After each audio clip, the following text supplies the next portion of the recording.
Hello and welcome to another AIC video. So we're doing a second update on my 1986 Honda Rebel 250 Limited. So had a bunch of parts show up today, so I kind of started to do a little bit of work on it. Previously, I'd taken things apart to kind of get an idea of what all I needed to do. But let's just go through some of those things and give an update. So first thing I did, if you can't already tell, is I did go ahead and replace the headlight with an LED one. Show you. It is so much brighter. If I can find the switch. Then, so that's off. That's on. It's bright. So I'll have to aim it. But I couldn't use the bucket that came on the bike because it wasn't a standard size. So this is, I thought it was a 5 3/4. Oh, don't don't run away from me. Whatever. I thought it was a 5 3/4, but it is not. It is like 5 and like not quite a half, or just over a half. And also, this is like one unit. So the wiring and the bulb itself is like all one thing. So there's no plug there. So what I did, let me put this somewhere where it's not gonna fall down. What I did is I bought this bucket off of Amazon and bought a 5 3/4 inch light. This bucket came with a wiring harness, which this wasn't on there. I just shoved these through, just keep things in order. That's what that was for, is I probed to figure out which wire was ground, which one was low, and which one was high, and probed those out, made sure I verified with a wiring diagram that I found on the internet, and then cut this off and cut the wires. If you look at the lamp here, I cut these wires so I could use the connectors that were part of this and just plug everything in. And as you can see, it works great. One more time. On, it's on low. Turn on high. We have high. I'll need to re-aim it once it's not in my office. Another thing that came today is I went ahead and I bought a paper filter. I do have the original filter, but it's actually missing an important part of the element. There's supposed to be like a foam thing on here that you soak in oil. That's missing on my last 86. I had the same problem, except for a mouse gotten in there and chewed into it while it was in storage, long before I ever bought it. So I went ahead and just went with the paper filter. Just easier, less maintenance for me, and they're fairly inexpensive. I'm missing the spring that goes in here that holds it in place, so I'm leaving this cover off for now until I get that, so I don't forget to install it. I also have a carb rebuild kit, but I don't know if I'm going to rebuild this carb or if I'm going to rebuild the original carb, which I do have. They did provide that to me with the bike. This one is leaking out of the overflow, as well as the accelerator pump is just pouring gas everywhere. So I'm going to rebuild one of them, probably the original, just so I have an original carb. If I'm going to rebuild it, I might as well do that anyways.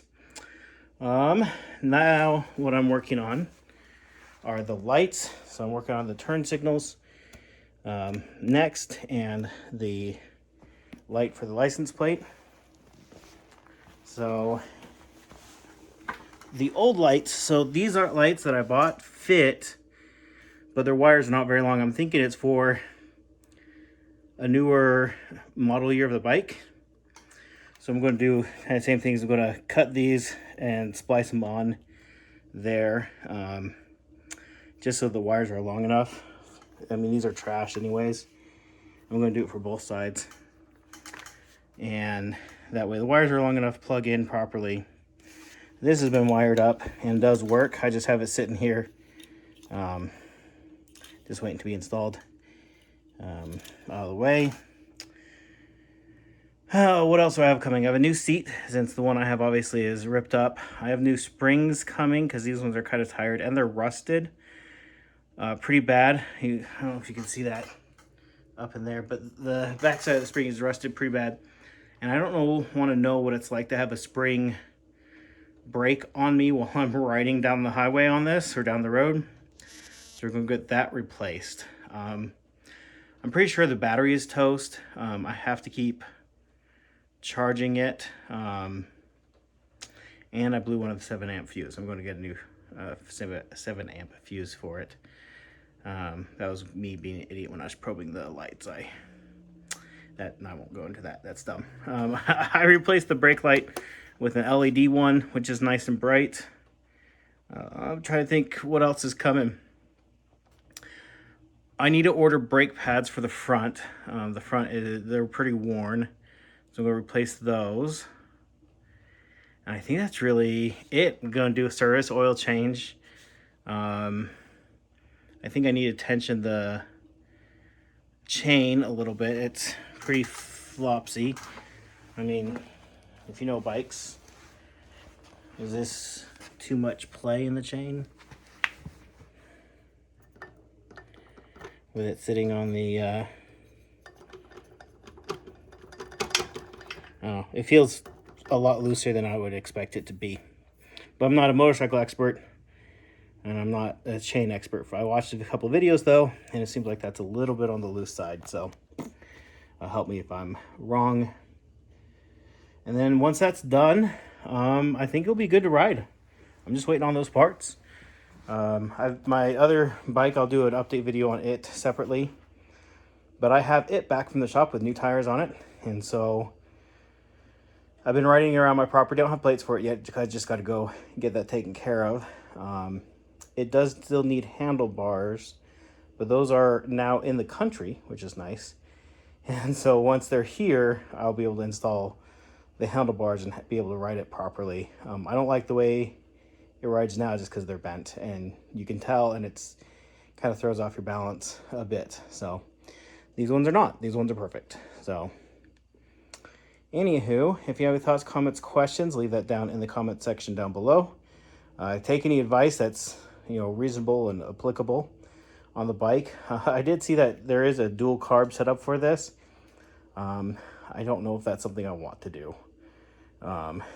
It didn't seem like it was that big of an upgrade, watching some videos on it, but we'll see. I've been taking my kids out on the 125, just again around the property. I have a big enough property that I could just do laps around the house and the kids love it. But this will be a much better bike for that because it has the backrest and it has a little bit more power. It has literally double the horsepower and double the torque of the 125 per spec sheet. So it'd be a little bit easier with a kid on the back to ride around, and they think they'd enjoy it more. So anywho, again, any comments, questions, feedback, leave that down in the comment section down below. I'll do my best to respond to those in a timely manner. Thank you for watching, and I hope you have an amazing day.